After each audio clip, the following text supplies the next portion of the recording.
Oke, kita bahas tentang empati. Menurut saya nih, dalam bergaul kita terapin 2 standar sikap. Sikap kita ke orang sama sikap orang ke kita. Gimana cara kita merespon itu? Gimana cara kita bersikap ke orang lain? Gimana cara kita ngerespon sikap orang lain kepada kita? Itu 2 standar yang berbeda. Jangan disamain dan jangan dibalik. Kalau sikap kita ke orang, maka sikap yang paling baik kita tunjukkan itu adalah sikap empati. Dalam bahasa Arab itu disebut dengan ra'fah. Apa itu ra'fah? Pengertian. Ra'fah itu jaga perasaan. Ra'fah itu gak pengen ngerepotin. Ra'fah itu gak pengen nyakitin. Ra'fah itu gak pengen nyinggung. Ra'fah itu gak pengen ngebebanin. Mungkin salah satunya empati. Itu sikap kita ke orang lain. Ini yang diajarkan Nabi SAW kepada kita. Tapi kalau orang ke kita, sikap kita adalah syarhus sadar. Apa syarhus sadar? Lapang dada, legowo kalau kata orang Jawa. Syarhus sadar. Alam nasyrah laka sadrak. Kalau kita ke orang, ra'fah, jaga perasaan dia. Kalau orang ke kita, lapang dada. Jangan dibalik. Kalau kita ke orang, berharap dia lapang dada. Kalau dia ke kita, berharap dia empati. Ini egois nih. Ya ra'fah dong. Jangan. Kalau orang ke kita, jangan minta dia supaya ra'fah. Tapi minta supaya kita bisa berlapang dada terhadap kekurangan dia. Kan enak nih. Tapi giliran kita ke dia, kita ra'fah.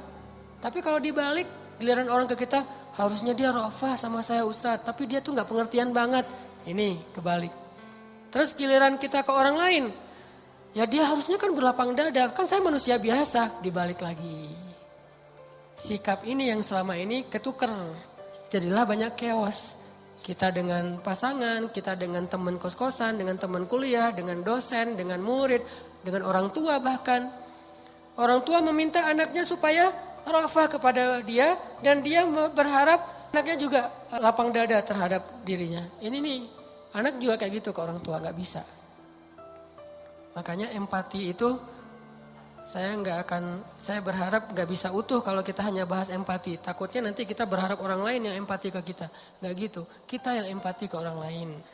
Makanya ada hadis kita ke orang, ada hadis orang ke kita. Kayak yang dulu saya bilang, hadis tentang doa orang yang terzalimi itu diijabah kan ya. Itu buat siapa? Itu bukan hadis buat, wahai orang-orang yang sedang terzalimi dengan bahasa-bahasa yang gak enak.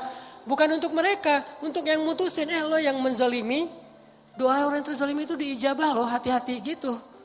Jadi jangan dibalik angle-nya, sehingga kita gak menjadi orang yang hanya menuntut hak. Kalau semua orang menuntut hak, kayak misalnya pemerintah, rakyat itu harusnya taat kepada pemerintah. Rakyat juga, pemerintah harusnya adil kepada rakyat. Kan semuanya menuntut hak. Kenapa gak dibalik? Pemerintah ngomongnya, maaf ya rakyat saya belum adil kepada kalian. Rakyat juga maaf ya kita belum terlalu taat sama suka demo aja, suka marah-marah misalnya. Kan gitu kan harusnya dua-duanya saling memberi kewajiban, memberi hak bukan menuntut hak. Apalagi kalau udah berpasangan nanti tuh. Istri ngumpulin hadis-hadis suami, suami ngumpulin hadis-hadis istri. Gak beres-beres nih urusan ini. Pah, kata Nabi juga, kata istrinya. Perlakukanlah istri kalian dengan lemah lembut. Tuh kata Nabi Pah. Mah, kata Nabi juga. Kalau saya boleh menyuruh manusia sujud kepada manusia. Saya suruh tuh istri sujud kepada suami. Mama pernah gak sujud sama papa? Jadi sikap kita itu ada 2 dalam bergaul. Dalam bersosial. Kalau bahasa dakwah dalam bermuamalah.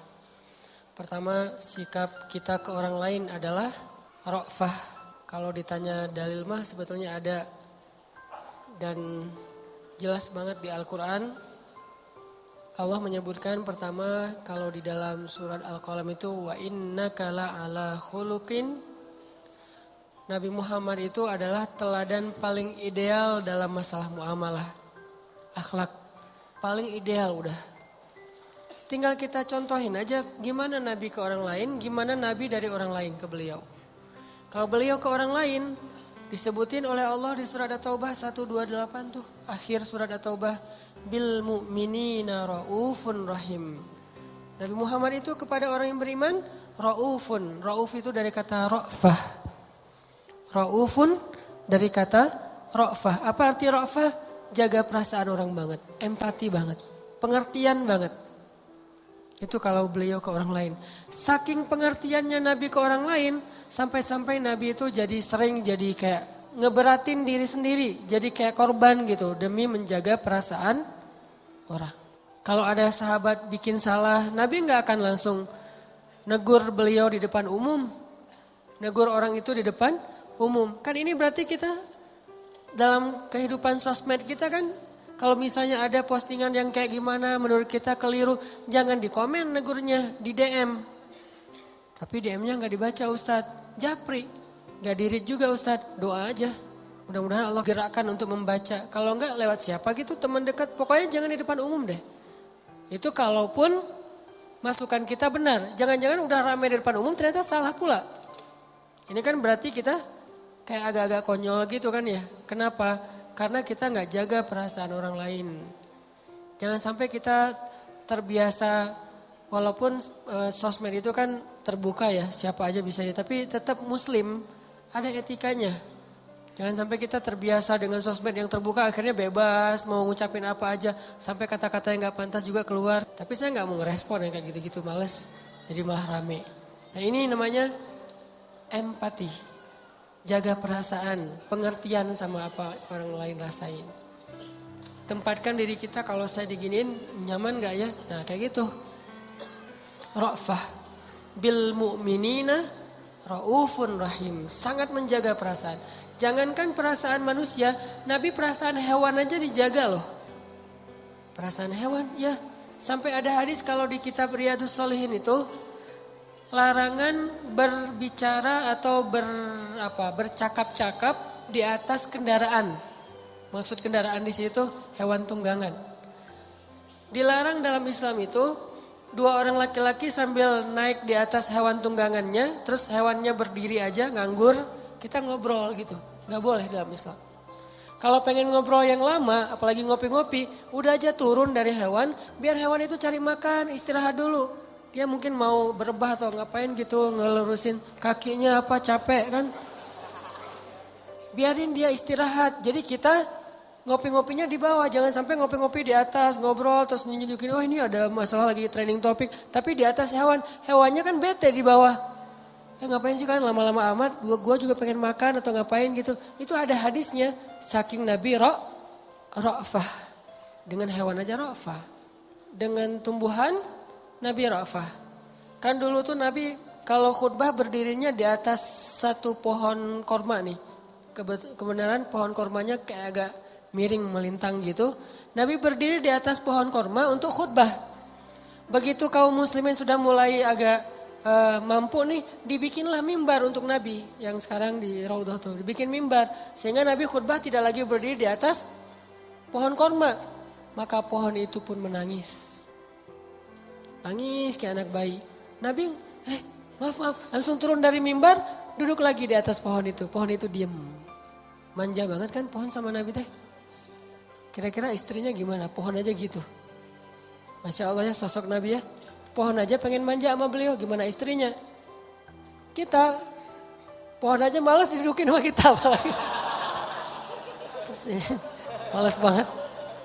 Kucing aja lari dari kita. Kalau Nabi kucing datang, sampai serigala aja ngomong, merekomendasi. Jadi serigala kayak testimoni gitu tentang Nabi.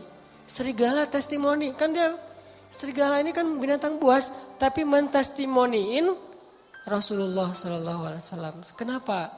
Karena semua alam mencintai beliau. Hanya yang fitrahnya sudah berubah yang tidak mencintai beliau. Kalau yang masih sesuai fitrah, manusia, jin, hewan, tumbuhan, semesta, yang masih fitrah nih, cinta pasti sama Nabi. Hanya hati-hati yang sudah berubah, tidak lagi fitrah, yang tidak cinta kepada Nabi. Ra'fah.